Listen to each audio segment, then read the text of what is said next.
Welcome back, everybody, and as usual, thanks for watching these videos. This is part 2 of a conversation with Shane from Geeky Nerdy Techy. Now, that first part isn't essential to the second part. We talk about business and his coming up on YouTube, up to 1 million views on some of his channels combined. And in this video, we're talking about certain gear that does the most work for him or he likes the most, as well as some juicy predictions about what Panasonic should do in the future. What's this hand doing? No one knows, but in this one, we just wanted to get down to brass tacks, talk about some of our favorite past, present, and some future gear we want to see from Panasonic, especially when it comes to their future Micro Four Thirds cameras. So enjoy this discussion on this episode of Micro Four Talks.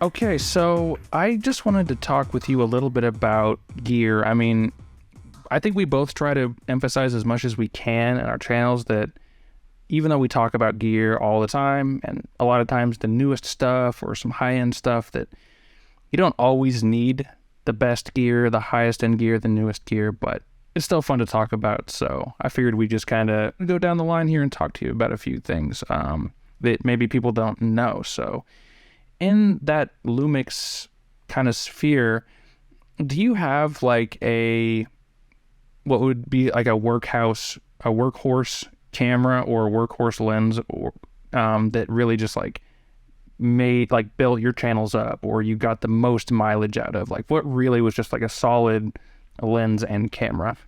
I think the lens that really got me the best results, especially shooting Micro Four Thirds, was the 25mm f1.7 prime. These are dirt cheap, they're light, they're plastic, and as a travel lens or anytime I'm shooting in the studio, these give you a really great look and they're super affordable. So I think when I got into Micro Four Thirds, I didn't want to, I already spent a lot of money on the camera bodies, which was the G85 and the original GH5. But when I started pairing this little guy with the GH5S, that's kind of when I realized, like, oh, this looks very impressive. Even till this day, if I'm outside shooting in the park, I'll take this little lens with me. It's just a great lightweight addition to the camera bag.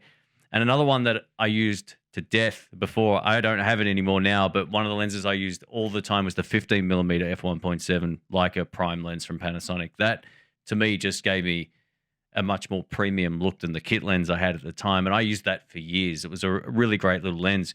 The one I'm using the most now, when it comes to the Panasonic S5, is the 35mm f1.8 full frame lens. That, to me, gives me the best look for sitting at a desk, or anytime I'm in a very lackluster room like I'm in right now, where, you know, the curtain or the backdrop is right behind me. Having that little extra subject separation kind of looks pretty cool. I would say the camera that probably put in the most work were the original GH5s and, you know, the accompaniment of those little prime lenses. But one lens I'm really appreciating and I'm using more often than not now, and no one seems to have complained, is the kit lens for the S5.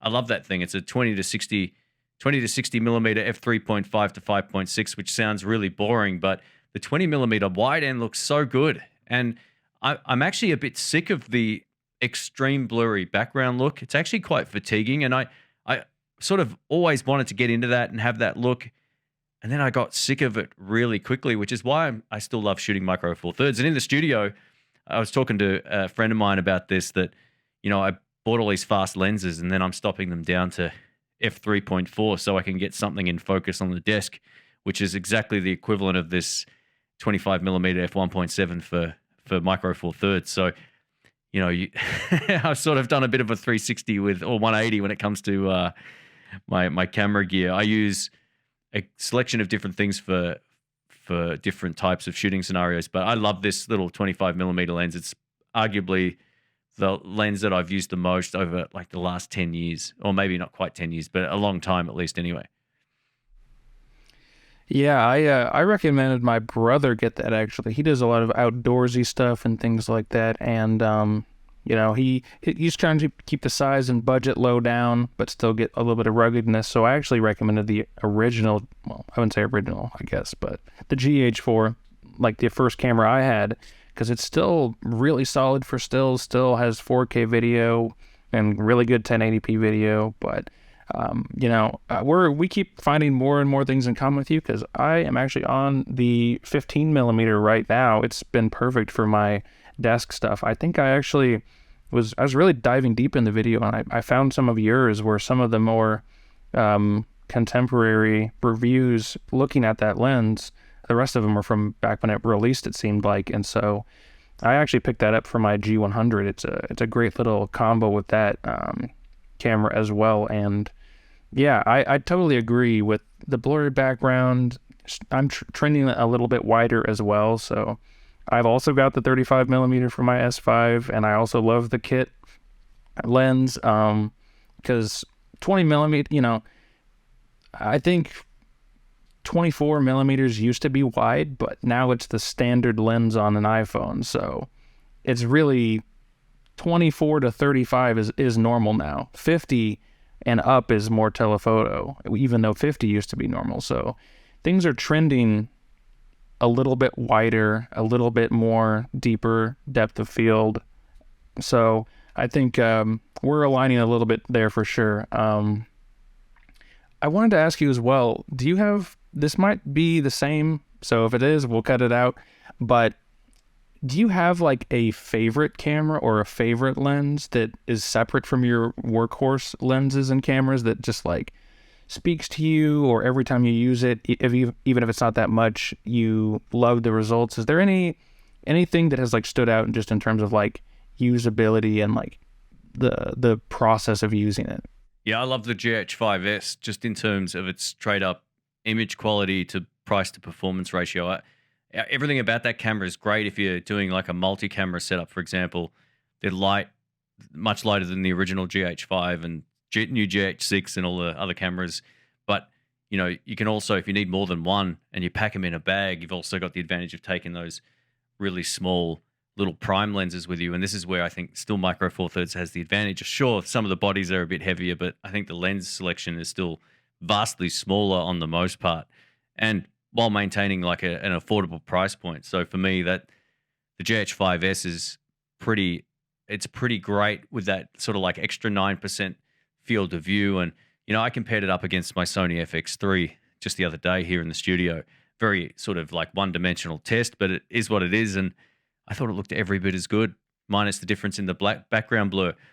And at the end of the day, none of that really matters anymore for me. Like, just getting some separation is cool, but it all comes down to, for me now, like just thinking more about the content. And I also love the challenge of not having the camera do everything for me. And I still feel like that even with the GH6, while it's a lot more point and click, and it's maybe the most fun camera I've got as a run and gun camera. If I need a tripod shot, the GH5S is probably my all-time favorite in terms of just its hands-on, the hands-on experience. And funnily enough, I also really love the 12 to 35 millimeter f2.8 lens. I'm starting to be a big believer in like the smaller the better, because I do a lot of work in other parts of Australia, or if I go overseas, whatever the case may be. And I'm willing to take the 12 to 35 millimeter with me as opposed to buying a Sigma. I had the Sigma for one day, the Sigma 24 to 70 full frame lens, and it was a backbreaker. Great lens, but I was like, I'm not traveling with this. There's not a chance. Everything now weighs 3 times as much. So I think about it practically as well, and depending on the shooting we're doing, if it's a tripod shot, the GH5S cameras are fantastic. If it's a run and gun sort of thing, I'm still a big fan of the GH5 Mark II. I got lots of cameras I enjoy using. I actually really still like using the GoPro in certain scenarios over any mirrorless camera.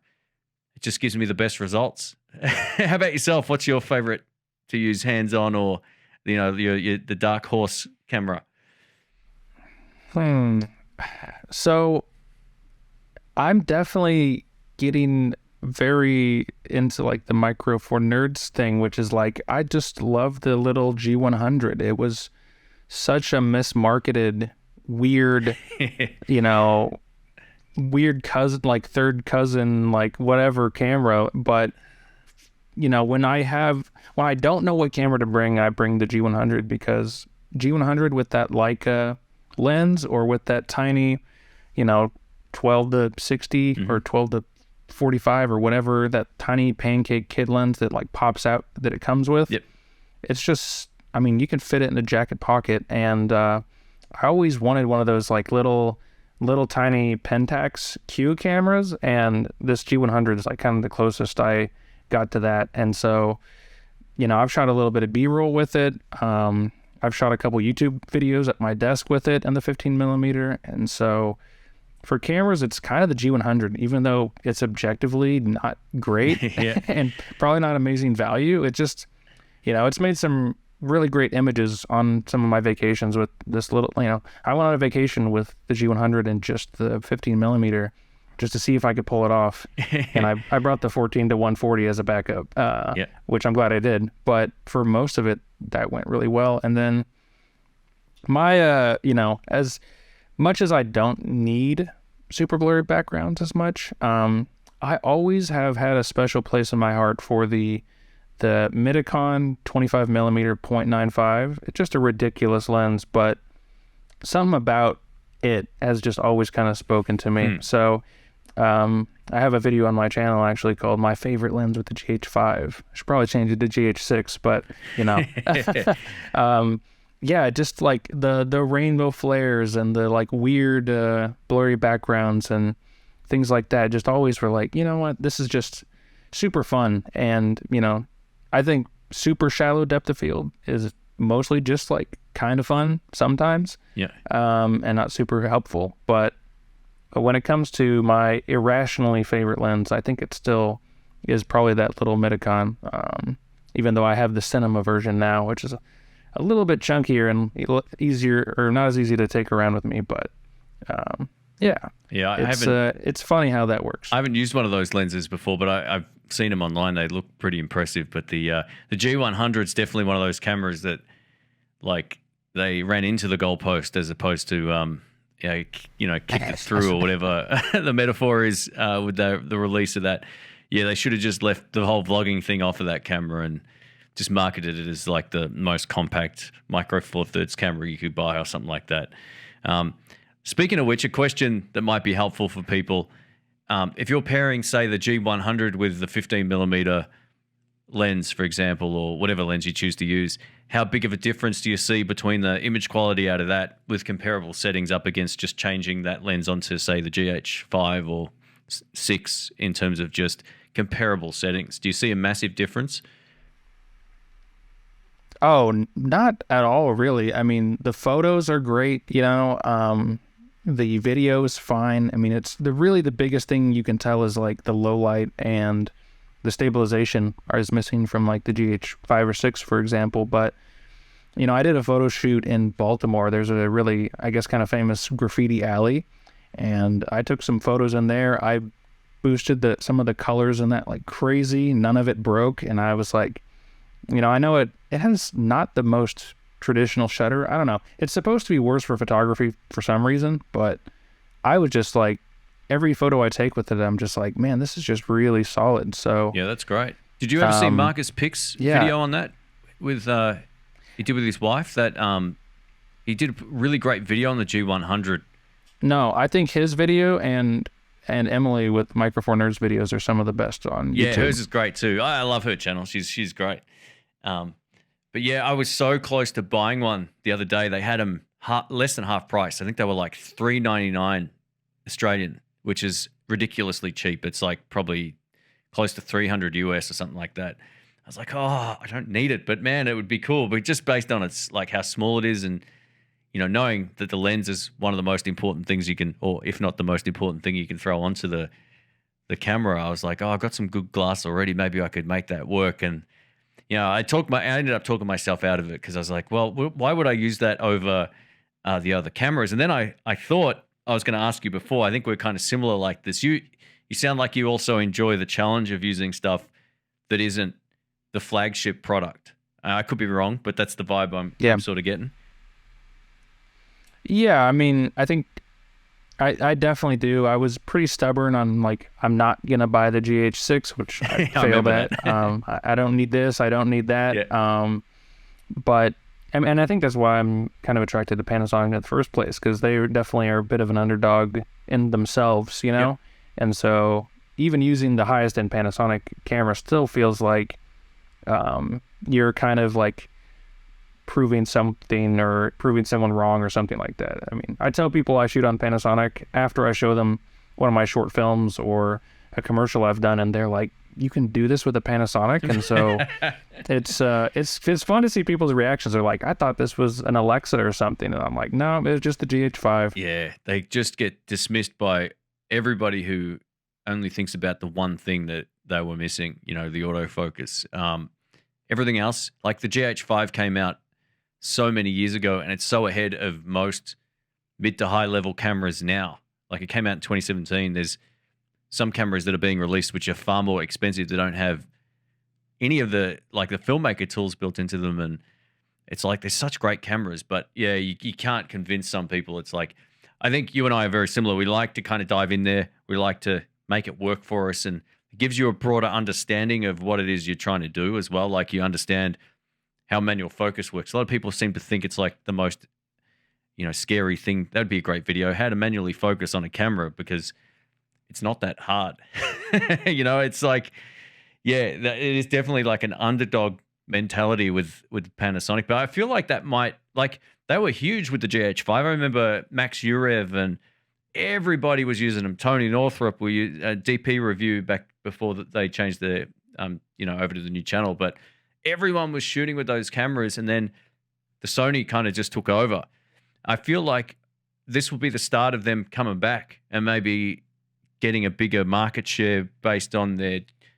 It took them way too long, but now getting into the phase hybrid autofocus will appeal to anyone who wants to just sit there and have the camera do the work. What are your thoughts on how you see Panasonic becoming? Will it become more mainstream, and then will we switch to some other brand that's more obscure? Yeah, I don't.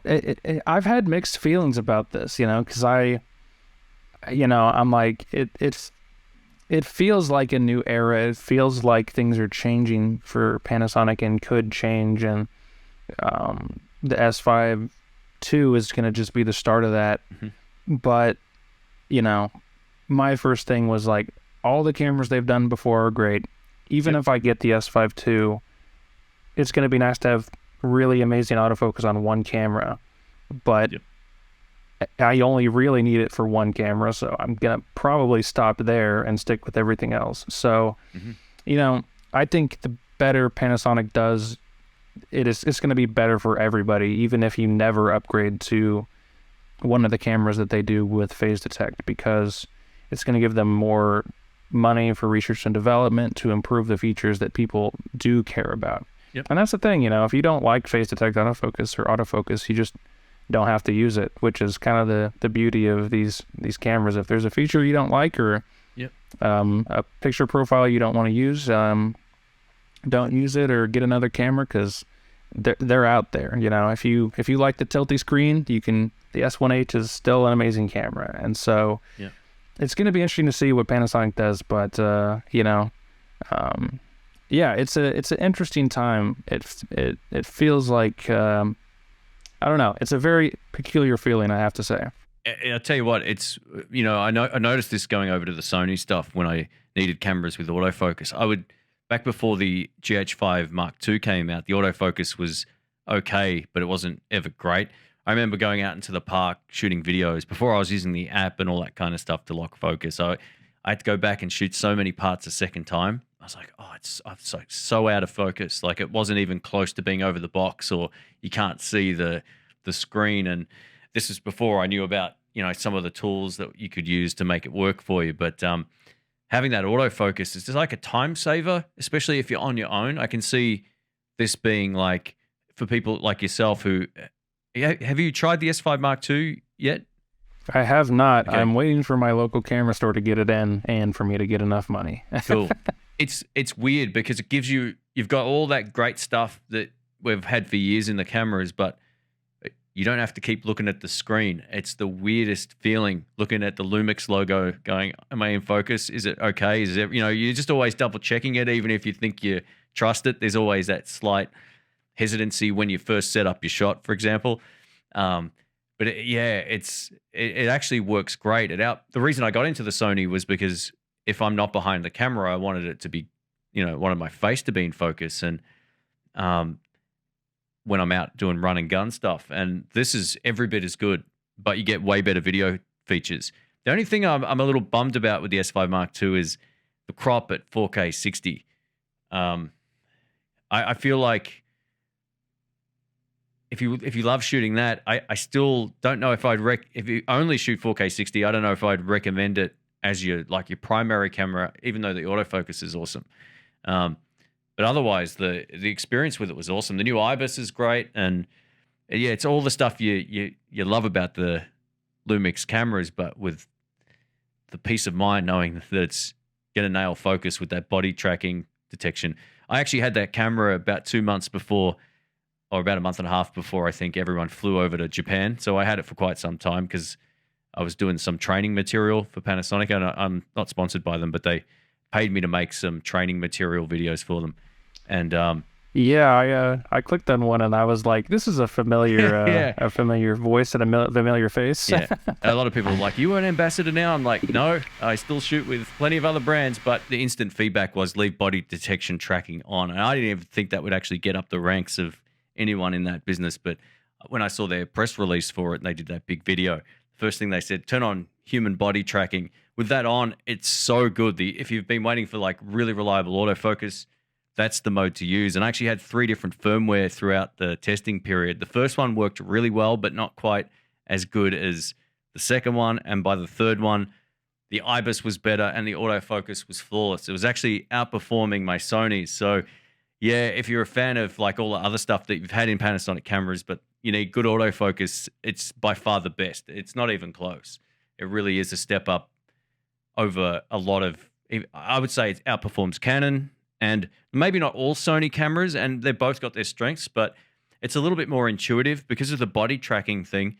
You can glance your hand in front of your face without having to cover your eyes all the time, and it will know that you're trying to showcase something. It's pretty cool. It just feels a little bit more intuitive in terms of how it works. So, yeah, I think you're going to love it when you get your hands on one. Yeah, because that was the thing with Panasonic.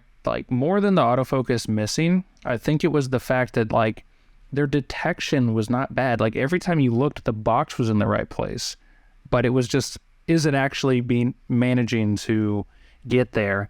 And sometimes it was, and sometimes it wasn't, plus the whole pulsing thing. So having the same system I'm used to that I can work with, even with, a relatively, not quite as good autofocus system with DFD and contrast, which is still there being used in some modes and in some level. But having that same system and everything like that, I never didn't care about autofocus. I just cared about everything else more. And so the fact that I still get those things, and even if autofocus is in the middle of my list of important things, I'm still going to find it really useful 20% of the time.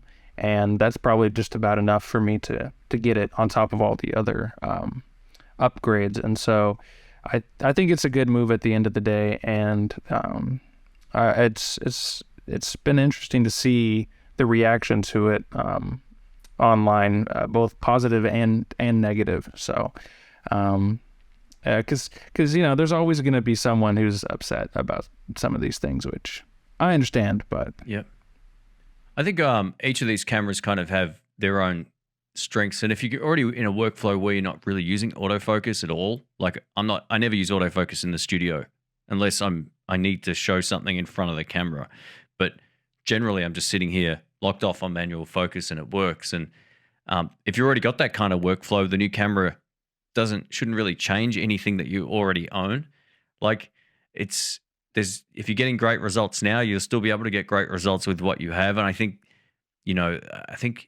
I always say the specifications are pushed more than application with a lot of camera stuff. And I wouldn't feel too disheartened if you own an older camera with DFD, because either you can still make it work or your workflow allows for you to get the best out of it anyway. So, yeah, autofocus isn't infallible. And if you think it is, you got another thing coming. But the S5 Mark II was way more reliable at a distance than my Sony FX3 and A7S3. So, and it was faster at picking me up, walking across the frame side to side. The body tracking is just next level, but there's going to be times where it's not perfect, and but it's so close to being great already, and it is great. I mean, the workflow, just using it out in the field, I actually shot a few videos outside with it, and I was like, this is awesome. It didn't do anything badly once until I did product B-roll, which is when I always go back to manual focus anyway. But it's a really great camera. I hope anyone who buys one enjoys it. And I'm going to toot my own horn here a little bit, because there was kind of two things I said Panasonic should do that I'll say I predicted. I'm not going to say they listened, but no, you can the take real-time credit. LUTs, they're included. Okay, I invented these things. No, the real-time LUTs, I always said, in multiple videos, I'm like, for Vlog, I love this nicest 709 profile, and I think it's so good that I think it's Panasonic's version of, Fuji Eterna, or like, what is it, S-Cinetone or whatever people like on Sony. Yeah, I said if they yeah. Well, whatever it is, I was like, this is the Canon colors of Panasonic, in my opinion. Yeah, and awesome. If they could put this in a camera, I think could be really huge. And you can do it. I think it should be one of the profiles, right along with like Rec 709 and all that other stuff. Yeah, but that's a great point. I maybe mean, we'll get I think there. you can upload, what is it? It was 10 lots or something like that? Or was it 5? I can't remember It was a lot. Yeah. But I think it was at least 10. You're right. That Vlog profile should just be one of the options. Like you said, one of the That's other so good. picture profiles. It's great. I use that all the time. Anytime I grade any Vlog or Vlog-L, I'm using the nicest LUT. It really is great. I hardly have to do anything. It's beautiful. It looks awesome at sunsets too. There's something about the way that the colors get moved around. It's really impressive. Yeah, but no, it's great to see Panasonic get caught up in this one field with everybody else, because and this may be the last thing we go through, but I guess that might have been the most frustrating thing with Panasonic for some people, is they're so far ahead in every other way, and all the things they've pioneered. They were, I think, the second people to really do an image stabilized camera. They did the first mirrorless camera, the first 4K mirrorless camera. They some of the first 4K 10-bit as well, and just there's all these firsts. Yep. Putting a fan in the S1H, and now every camera's got a fan in it. Yeah. I'd be amazed if not every camera has a similar like EVF hidden fan from now on too, because that's just so incredibly smart from an engineering standpoint. Cool. That so it's nice that autofocus is out of the way, and they can maybe get some of the credit for all these things that are like standard in cameras now, that they either started, or honestly Olympus started. Like, I feel like 90% of camera tech has come from Panasonic and Olympus at this point. Yeah, I don't know. I agree. I mean, the Lumix stuff has been great for anyone who likes to get really nerdy, all the anamorphic modes and all that kind of stuff. I mean, you look at the Sony FX3, I've got one of those, and it doesn't even have cinema 4K or DCI 4K, or doesn't do anything else other than UHD, basically. So, and you go back to the GH5 and you get that, right? So it's like, oh, wow. Okay, so I know that the FX3 has other advantages, but it just goes to show you, yeah, like you said, how great a lot of this stuff was, even going back a long time and before that as well. I never owned a GH4, but, I'm sure, like you said, some of that was the first at its time as well. It's just great to see that now the cameras will have that broad appeal. I think Jordan Drake said something like, the only thing Panasonic's going to be known now for is the company that gives you all the video tools. There's not going to be the autofocus comment anymore. It's going to be like, oh yeah, there's not a huge downside to. It's maybe the most all-rounded camera, irrespective of your style of shooting. And I think that's pretty cool. Minus the crop at 4K 50 or 60, which I don't love, but it is what it is.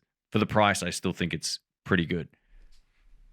Hey, I guess we'll just have to shoot 1080p 60 and scale it up and hope nobody notices until then. Yeah, that's it. Exactly.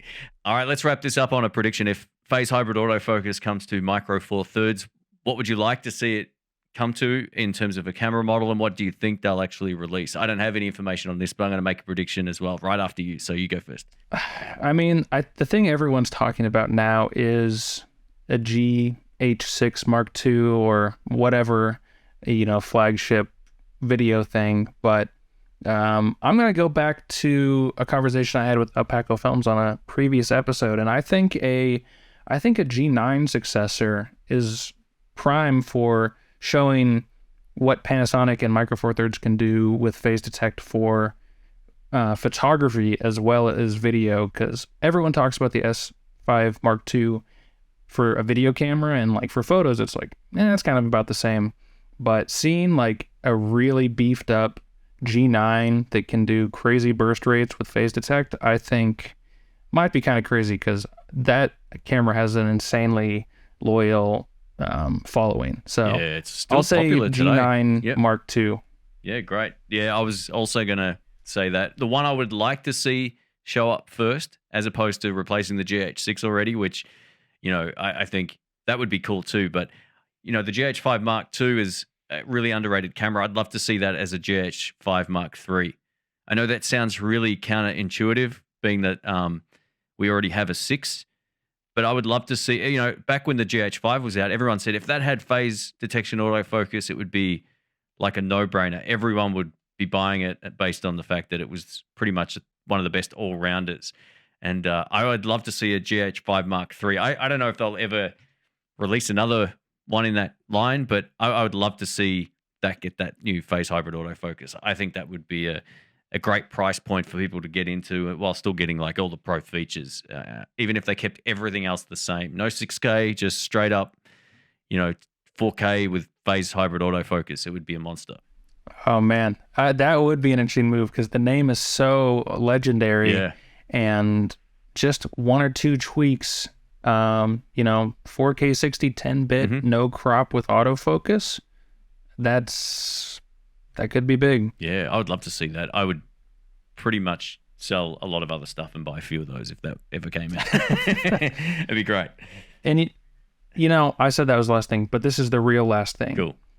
Do you think Panasonic's ever updating the GH5S? Since it's come up in a lot in our conversation, I figured, is this a one and done with Panasonic, or do you think there's room for a GH5S Mark II? Oh, you meaning to? Okay, I wasn't sure if you just meant firmware. So you mean like a new version of that? I would love to see that. I mean, that sensor is so great in low light. Like, it held its own with a full frame camera up to, 12,800. It did pretty well on the ISO range. So I would love to see them maybe try those multi-aspect ratio sensors in another camera, whether that's a GH5S or 2 or a GH6 or whatever the next one is. But I don't know. I wonder if that camera was a little bit too niche, globally speaking, compared to everyone who loved the IBIS, because it was maybe the most misunderstood camera at the time of release, that one. And I think one of the most underrated and most powerful from that era. It still holds up today. But I would love to see it based on my own sort of wants and so forth. But I don't know. I probably wouldn't hold my breath. I think I'll stick to something with an IBIS system. But I have no insider info on this whatsoever. Hey, that's a YouTube YouTube title right there, right? GH5S, the most misunderstood camera. Is that a video? It sounds like it should be, good. Right? Yeah. Let's do it. Well, I guess we'll see what Panasonic comes up with next. Thanks again for geeking out, nerding out on all this tech stuff with me here, talking about all the gear we could possibly think of and want. And again, I appreciate you coming on and just talking with me in general. It's been really fun, man. Oh, my pleasure. Thanks for having me, and keep up the great work. I love your channel, so thank you. Thanks for watching, and we'll see you guys in the next episode of Micro Four Talks.